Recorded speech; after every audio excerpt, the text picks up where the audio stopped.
अस्सलाम वालेकुम। मैं हूं मियां मोहम्मद अशफाक।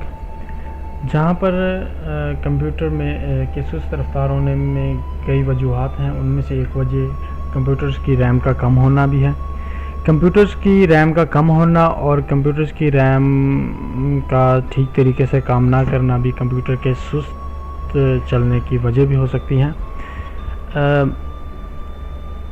कंप्यूटर्स की जो रैम होती हैं वो कुछ इस शिकाल की होती हैं जो कि डेस्कटॉप में लगती हैं, और जो सबसे बेटर रैम है वो ये चीज़ होती है।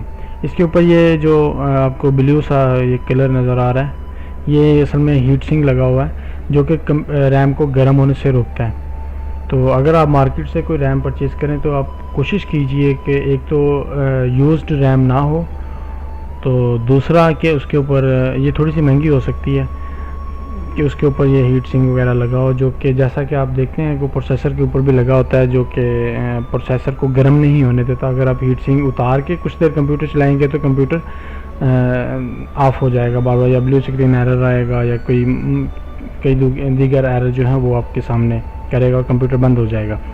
तो हीट सिंक जो होता है उसके ऊपर एक फ़ैन लगा होता है, वो उसको करता है, कूल करता है प्रोसेसर को। ऐसे ही ये रैम है और इसके ऊपर हीट सिंक लगा हुआ है। कई रैम्स हैं उनके ऊपर फ़ैन भी लगा होता है। वो रैम इसकी वैसे ज़रूरत नहीं है, बेहतर यही है कि आप हीट सिंक वाली रैम ले लें ताकि रैम को भी ठंडा करें। तो ये भी मिल सकती हैं आपको।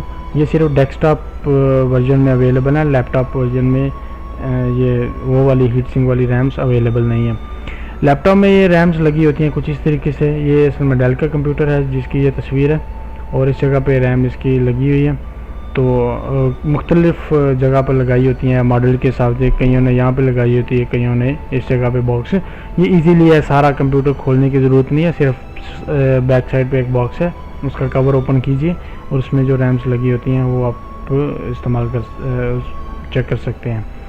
जैसा कि ये देखिए, ये रैम लगा रहे हैं तो बिल्कुल इसी तरह ये 2 स्लॉट होती हैं, ऊपर नीचे 2 या 2 से ज़ायद भी हो सकती हैं, एक भी हो सकती है, यानी मॉडल के हिसाब से ये सहूलत मौजूद होती है। रैम को निकाल कर साफ़ करना भी इसकी तेज़ रफ्तारी का बास बन सकता है, कुछ ना कुछ फ़र्क पड़ेगा। इसके लिए आपको किसी ज़्यादा मटेरियल की ज़रूरत नहीं। आप एक रबर से इसका जो ये साइड पे नज़र आ रहा है इसको आप थोड़ी देर इसके ऊपर रगड़ें, मुकम्मल इसको साफ़ करें, तो साफ़ करके उसको आप दोबारा लगा दें, जैसा कि ये भी आप देख सकते हैं। इसके अलावा आप अगर ये जगह भी साफ़ करनी है तो इसके लिए कतन पानी का या किसी ऐसी चीज़ का इस्तेमाल मत कीजिए जो नमी छोड़े। मोस्टली अल्कोहल इस्तेमाल होती है इसको साफ़ करने के लिए, जो कि उसी टाइम सूख जाती है।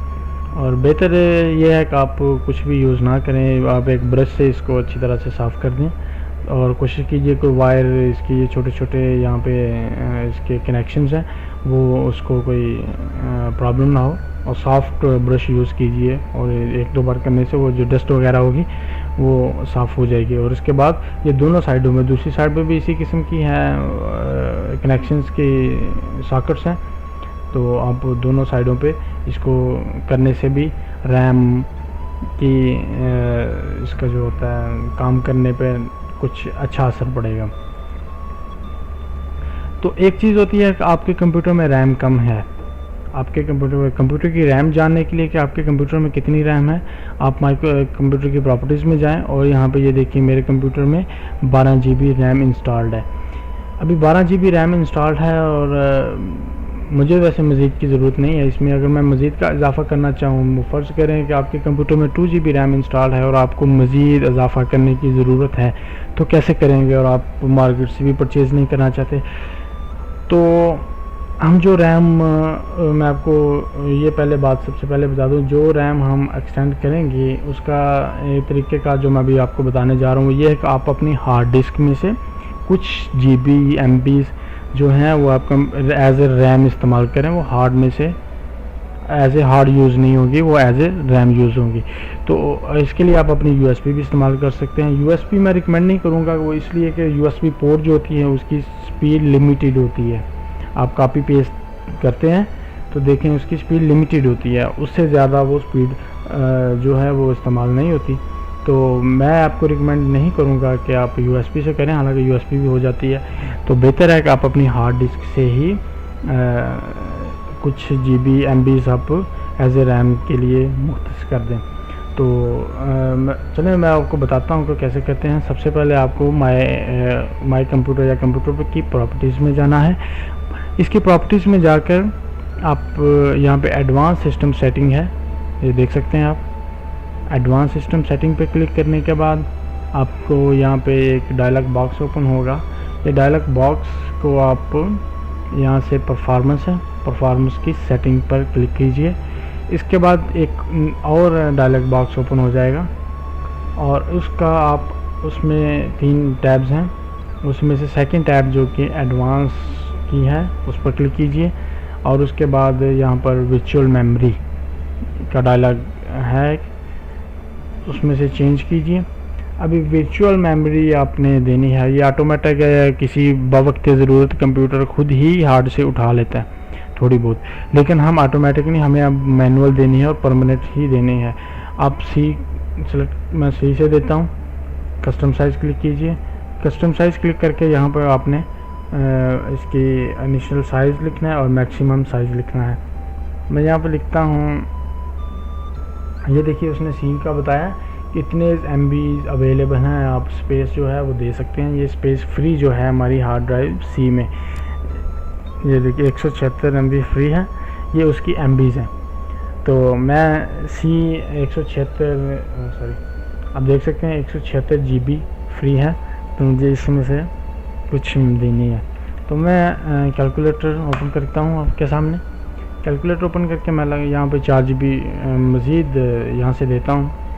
तो 1024 MB 1 GB में होते हैं करके 4 करता हूँ, 4096 आता है। मैं यहाँ पे 4096 लिखता हूँ। उसके बाद मुझे मैक्सिमम दें, मैं 6 GB करता हूँ।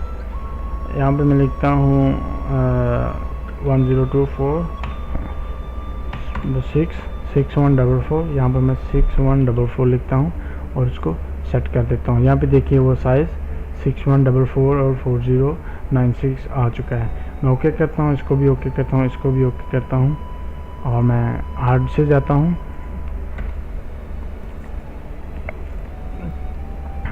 और दोबारा हम इसको चेक करते हैं। देखिए 4096 जो है वो ऑलरेडी यहाँ पे मैनेज हो चुकी है, ठीक है। सी में से उसने इसको दे दी हुई है। ओके कीजिए, ओके कीजिए। और बेहतर है कि आप इसके बाद कंप्यूटर को रीस्टार्ट कीजिए। रीस्टार्ट करने के बाद सी में से कम भी हो जाएगी, मोस्टली हो भी जाती है, यानी कि यहाँ से 176 GB फ्री उसने बताया, इसमें से 4 GB वो कम कर लेगा। तो अगर नहीं भी करता तो फिर भी ये वो मुख्तस हो चुकी है एज ए रैम। लेकिन मैं आपको दोबारा बताना चाहूँगा कि वो जो रैम हमने इसको हार्ड में से दिया वो यहाँ पे शो नहीं होगी। ये वो इंस्टॉल रैम है जो इसका हार्डवेयर हमने रैम का लगाया हुआ है, ये वो यहाँ पे शो करेगा। दूसरी वो उसके बैक एंड पे खुद ब खुद उसके लिए प्रोसेस हो जाएगी। तो मैं उम्मीद करता हूँ कि आपको ये ट्यूटोरियल पसंद आएगा। दोस्तों को चैनल पर इनवाइट कीजिए, ख़ुद भी सब्सक्राइब कीजिए और इस वीडियो को ज़्यादा से ज़्यादा शेयर कीजिए, क्योंकि ये जो छोटे छोटे मामलात मैं आप लोगों के सामने लेके आता हूँ, ये रूटीन के मामलात हैं। तकरीबन हर दूसरा बंदा जो कंप्यूटर को इतना ज़्यादा नहीं जानता, ये उनके मामलात हैं। और मोस्टली हमारे जो दोस्त हैं ज़्यादातर ये बात नहीं जानते, और इसलिए मैं आपके सामने ये चीज़ शेयर करता हूँ कि आप इस चीज़ को इस वीडियोस को शेयर कीजिए। अगर आप ये ऐसे नहीं करना चाहते तो डाउनलोड करके फिर अपलोड कीजिए, अदरवाइज़ आप मैं यूट्यूब से डायरेक्टली आप शेयर कर सकते हैं। उम्मीद करता हूँ कि ये पसंद आएगा। तो इसके साथ ही मियां मोहम्मद इशफाक को इजाज़त दीजिए।